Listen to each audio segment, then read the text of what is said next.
Hey everybody, it's Mike here at Spare Change Garage, and today we picked up something special for the 65 Plymouth Fury 2. Chevy swivel buckets. Oh yeah. Spare change. Spare change. All right everybody, made it back home with the goods. If you guys know, you already know how rare these things are. I was pretty excited to get them. I got them for actually a pretty good deal. Two of the tracks, like the tabs on them, were broke, which I'm not too worried about because I'm putting them in the Plymouth anyway. So I got to fabricate some things. Has a little rip right there. Nothing too serious. This one's in pretty good condition. If you guys knew the price I paid for them, you'd be pretty shocked, honestly. So it's pretty sweet. We're going to go try to see what they're going to look like in there. It's going to be fun taking them bolts out of the bench sheet because they look pretty rusty. So we'll see how that goes. I get to pull this crusty, musky looking seat out. I cannot stand that. Like the little plastic wire keeps stabbing me. I want to weld them in and everything today, but I think we're just going to do a quick test fit. This will probably be like a 5-minute video to show you guys what's going to go on. I'm not sure yet. We're going to see because it's super cold out. I don't really got room in the garage to sit in here and finagle with everything. So it's still cold in there, even though I got a heater. But yeah, let me get this out and let's see what they look like. Oh guys, they made like the world's longest bolts here. I thought they would have snapped by now. Kind of hard to do it with one hand. But yeah, these are a little different. I only got one more left and then we'll rip this thing out, get to it. All right, fellas and fellarettes, I got the bolts undone. It's pretty rough, these seats. Not bad though for 65. I'm gonna end up having to do something with the backs, redo them. These back door cards look pretty good, other than that crease right there. But yeah, time to rip this thing out and see what she looks like underneath. All right guys, this is a couple days later.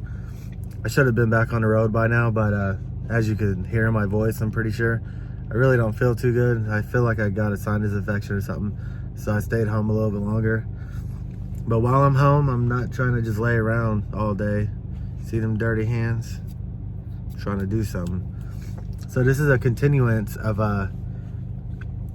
what I was gonna make into a video, and then I kind of stopped mid-video because it got too cold. The next day I felt pretty sick. I was supposed to be on the road. Yada, yada, yada.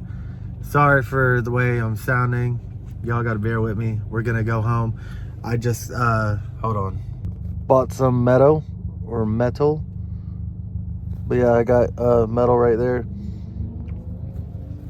The plan, the plan anyway is to go there and try to build one bracket. We're gonna do it in the garage. It's gonna be real tight and hectic, but I am gonna eventually have to push it outside to start welding. I don't like to weld in like the closed garage. It ain't good, especially I'm not sure if any of that's galvanized, but if you guys that weld know, that's a whole nother story. But I've been wearing I'm gonna end up wearing my mask whenever I weld, because like I said, I'm pretty sure I got a sinus infection. I always get them about this time of the year, but honestly I feel like I've been sick more this year for some reason. I don't know, maybe it's because I'm getting old. I don't know, who knows. But living up here in the cold sucks. Pretty much it's still 20 something degrees out, but the sun is out, so the garage isn't too bad. And I really want these swivel seats in. I already taking them off. I already snapped a bolt inside one of the seats. I'll show you guys on here. No big deal, because I feel like I could either weld a nut on it or I could eventually drill and tap it. I'm not gonna worry about that right now though, honestly. And I'm gonna continue moving forward with everything on it instead of sitting there stressing about one bolt breaking.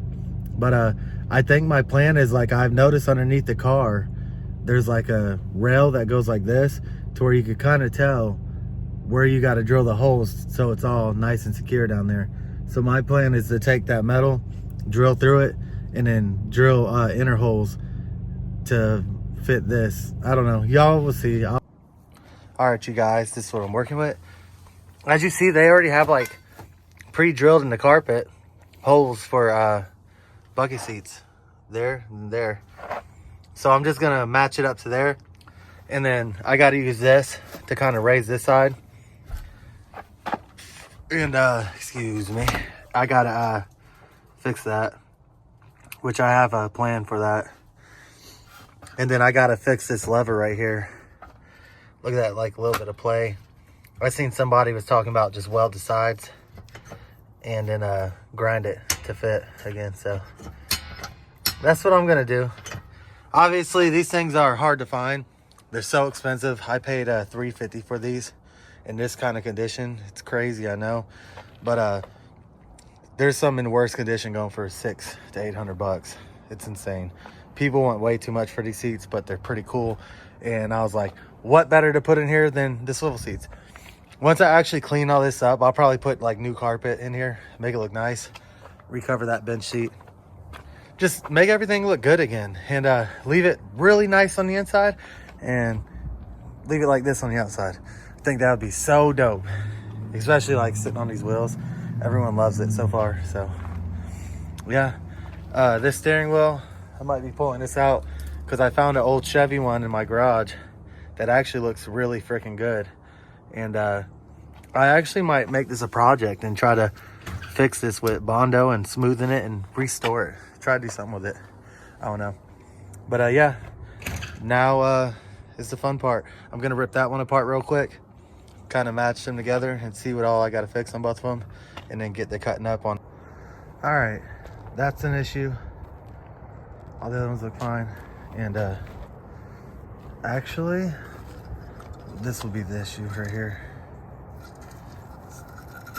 So it's funny, it's the same one on both sides. If you actually flipped it around, same back one. So one dilemma I had was that piece is missing a knob. I'm gonna buy another one. It was rubbing the seat. This will snap, so first step, weld that back together and fix it. Second step, I think I'm gonna take a washer and weld it on top flatly on both sides, and I'm gonna use that for now. That'll be a temporary fix until I find new tracks. I don't know how hard it's gonna be to find new tracks. If anyone knows what tracks will fit on these other than like the swivels seat, drop a comment, let me know, because I'm gonna need at least that side for sure. But for now, like even worst case scenario, I could build something pretty strong for that, so I'm not too worried about it. But yeah, let me get this done and then we'll continue on. All right, you guys, quick update. Hey, it's good enough. Not bad for some flux core. I just kind of boogered that one up. I could grind it and make it look a little bit better. Not a professional welder, never claimed to be, just saying. But hey, don't knock it if it's gonna work. That's all I gotta say. Look at all this gunk on there. Man, this one's just nasty. But yeah, that was broke. That's not gonna go anywhere. Like I said, and no one's gonna see it, so who cares? Like, who cares? I like this weld, this flux a lot because it don't leave a lot of that crap around it. It's actually pretty good. Obviously, my intentions are gonna be to dress all this up, clean the rust, wire wheel, the whole thing, dress everything up. But for now, I just want to get them mounted in the car. You know what I mean? Like, yeah. This is honestly pretty strong. A little hot. Don't know, I touched that one. This one ain't too hot. But, I mean, that's better than this flimsy crap that was bending right off. So, obviously, if I were to, like, keep this as the ideal thing, I'd probably put, like, something from there to there to sturdy it. Or, like, I don't know. I'd figure something out differently. But, like I said, down the road, it's probably going to be to get a new track. If this works, it works. It is what it is. Don't nobody knock it. Like I said, if it's working, and oh well. So this functions properly. I was told like it could wear in there so they could twist a little bit. So I guess the trick is to add weld to right there, then grind it down and flush it back in. It looks a little worn, but I think it'll be fine for now. I'm not gonna go extensive with it. We're gonna jump back to this. I wish I had a vacuum cleaner to clean everything. I'm gonna start measuring out everything and drilling holes and, yeah, hopefully build these seat brackets. Get one done today. It's already getting dark and I'm out of the garage now, so let's see how this one goes. All right, another update here. Had to take a little piece of metal and weld it onto that tab because it was broke on one of the slider ends. So that wasn't working. So I had to pop these rings off, go cut a little bit of flat bar, and just weld it up on there. Should be good enough. And yeah, that's one thing that sucks about buying like old seats, man. These things are rotting up, and I don't know, just so many problems with them. For $350, it's still worth it because, like I said, they go for a good amount of money. And yeah, I don't know. Sucks. At least this is like a pretty good fix though. I grinded that down flat, threw some weld on there. It'll be good as new, honestly. It ain't gonna go nowhere with them welds. So, simple things, but still a headache. But this is the stuff you'll run into when you're fabricating things for a car. So just beware of that. Alrighty guys, I got it in. This is how I'm gonna do it. Practically use the original hole area. This is where like there's a frame thing underneath for the seats. Goes right there, right there. I'm gonna have to patch them up. But this is the best I come up with. Practically do that. Got the bolt over there and everything is fine. Sits a little close up here, but any more back, it's gonna be difficult making everything work right, I feel like, because there's a big hump in it.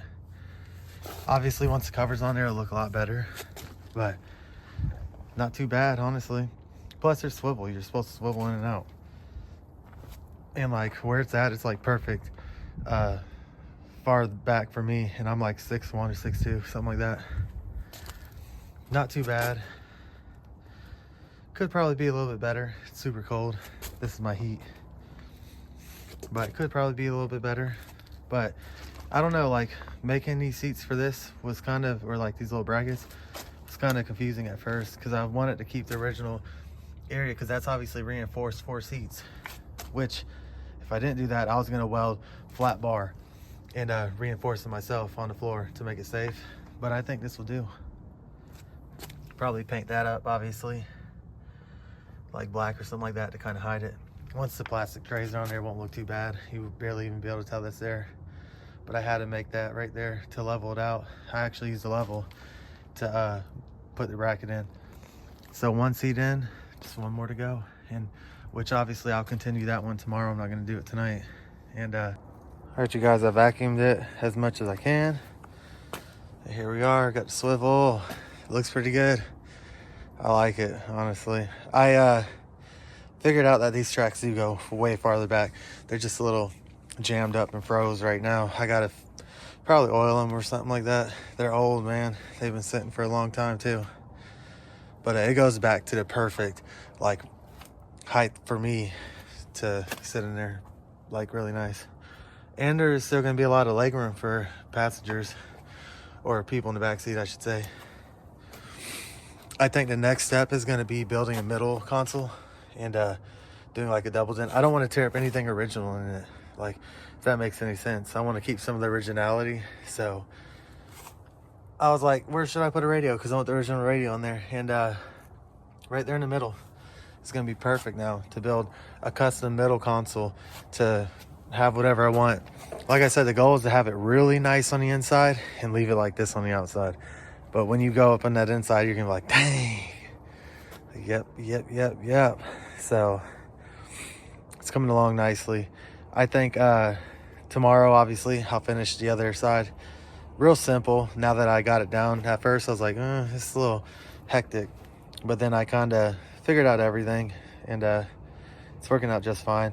And I'm utilizing a lot of the factory area to do this. So instead of welding up plates and making it sturdier, there's only 1 hole I'm gonna have to drill outside of the seat plate area, and I'll reinforce that real nice. So no problem with that if anything ever happened, God forbid.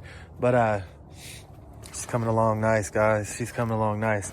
I think I'm the first one to ever put swivels, Chevy swivels, in a 65 Plymouth. I'd have to say, like, I was sitting there, I was like, I don't ever want to do away with my bench seat. But then it all dawned on me. It hit me like a brick wall.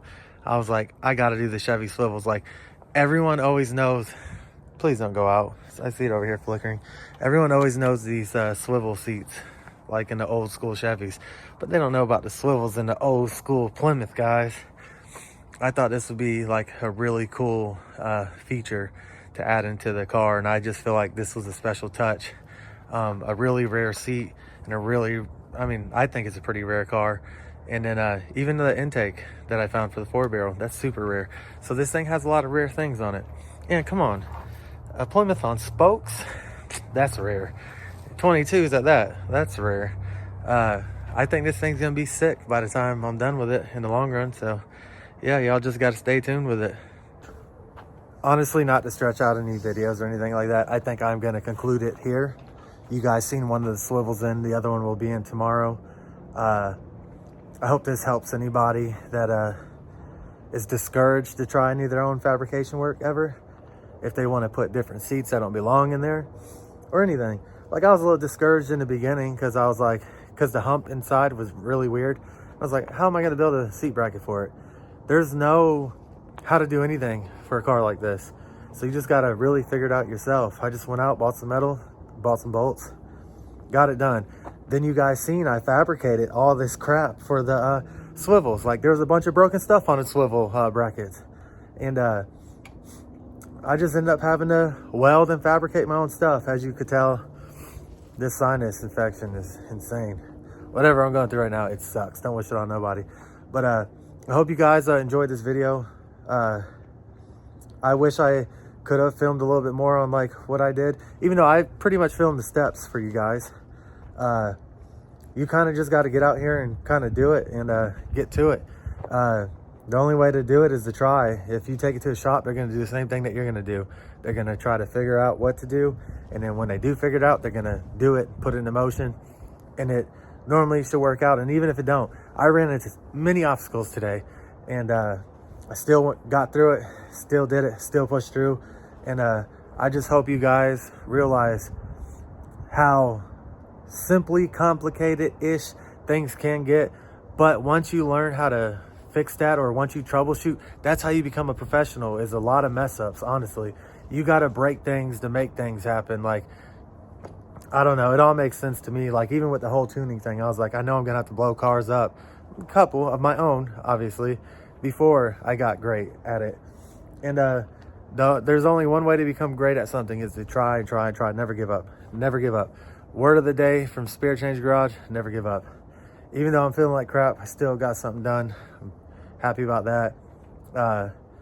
I think this is the only Plymouth in the world with Chevy swivels as of now. So anyone that, if you see any more out there, they copied me. I'm just kidding. No, but I thought it was a cool touch. Hope you guys enjoyed the video. As always, like, comment, subscribe, hit that notification bell, and stay tuned, tap in, and Spirit Change Garage, let's get it done. Let's make things happen.